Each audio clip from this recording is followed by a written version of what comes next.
오늘은 일본 정부는 약속 어기고 오리발 내밀고 일본 국민은 한국 오고 싶어 난리 난 상황과 일본과 프랑스 제끼고 선두로 달려가는 한국에 대해서 말씀드리겠습니다. 일본은 결국 약속을 지키지 않았습니다. 군함도를 유네스코 세계문화유산으로 등록하면서 산업유산정보센터를 개관하면서 유네스코와 한국 정부에게 약속한 것이 있었는데요. 바로 한국인 강제징용 역사를 게시하고 희생자를 추모하는 내용을 알리기로 한 것이었죠. 일본이 산업유산정보센터를 개관하면서 강제징용 관련 내용을 제외하고 역사를 왜곡하고 이화한 내용으로만 전시한 것으로 전해졌습니다.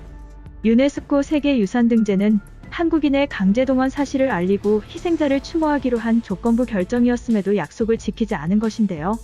일반인 관람이 지난 15일부터 시작되었고 한국 정부는 주한 일본 대사를 불러 강력하게 항의했죠. 하지만 주한 일본 대사는 오히려 억지 주장을 내놨는데요.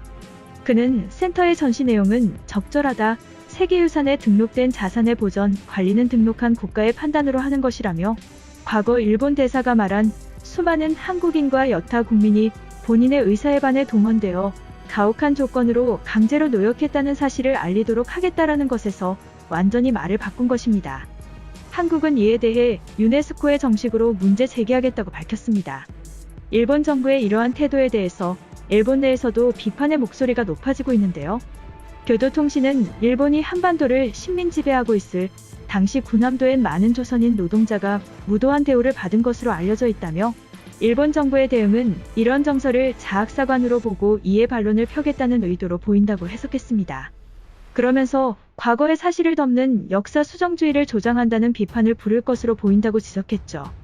아사히 신문도 산업유산정보센터가 개관하면서 한국인에 대한 학대나 차별은 없다고 주장한 것에 대해서 한국이 문제 삼을 수 있다고 말했습니다.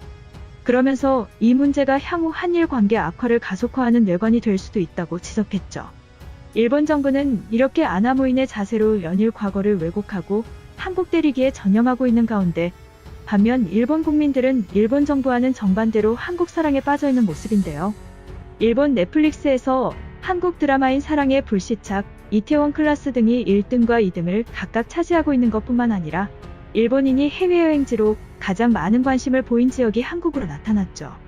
최근 여행 예약 플랫폼인 부킹닷컴에서 3월 초부터 코로나 사태가 진정되면 가고 싶은 해외여행지를 조사하였는데요.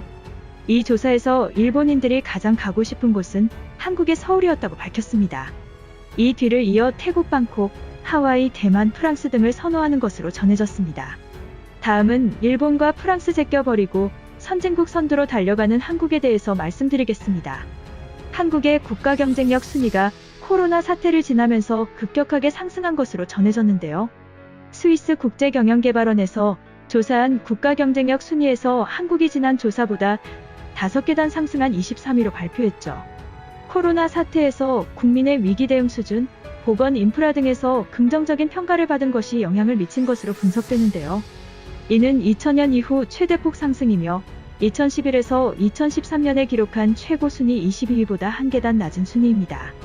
하지만 3050 클럽이라 불리는 1인당 소득 3만 달러 이상, 인구 5천만 명 이상의 7개국의 순위만을 확인해보면 미국, 독일, 영국에 이어 4위를 기록했고 프랑스, 일본, 이탈리아를 모두 앞지른 순위입니다.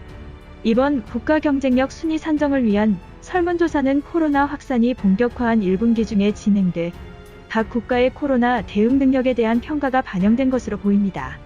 정부는 코로나 확산 후 적극적인 방역에 나서고 신속하게 정책 대응을 펼쳐 부정적인 영향을 최소화한 것이 국가 경쟁력 평가에 긍정적으로 작용했다고 전했죠. 그리고 얼마 전 유엔 사무총장이 한국에게 코로나 대응에 감사의 뜻을 담은 두 번째 서한을 보내왔는데요. 윤재관 청와대 부대변인은 구테레시 유엔 사무총장이 지난 4월 30일에 이어 6월 달에도 문재인 대통령에게 서한을 보내왔다고 16일 서면 브리핑을 통해서 밝혔습니다. 이 서한에는 광범위한 조기 진단과 접촉자 추적에 기반을 둔 한국의 강력한 공중보건 대응은 여타 국가의 모범이 됐다. 국제연대의 중요성을 전 세계에 보여주신 대통령의 리더십에 감사하다고 적혀 있었습니다. 그리고 경제 활성을 위한 지출이 기후 행동과 함께 이루어져야 한다고 하며 코로나 사태로부터 회복하고 경제를 보다 청정하고 환경 친화적으로 만들기 위한 한국의 야심찬 그린 뉴딜을 적극 환영한다고 말했는데요. 이러한 한국에 보내온 직접적인 서한 외에도 구테레시 총장은 뉴욕타임스 기고문과 언론 브리핑에서도 한국이 코로나와 기후변화에 훌륭하게 대응하고 있는 모범 사례라고 평가하기도 하였습니다. 오늘 준비한 영상은 여기까지입니다. 이번 영상이 유익했다면 좋아요와 앞으로 소개될 세상의 다양한 이슈 그리고 지식들을 빠르게 받아보고 싶다면 구독 부탁드립니다. 시청해주셔서 감사합니다.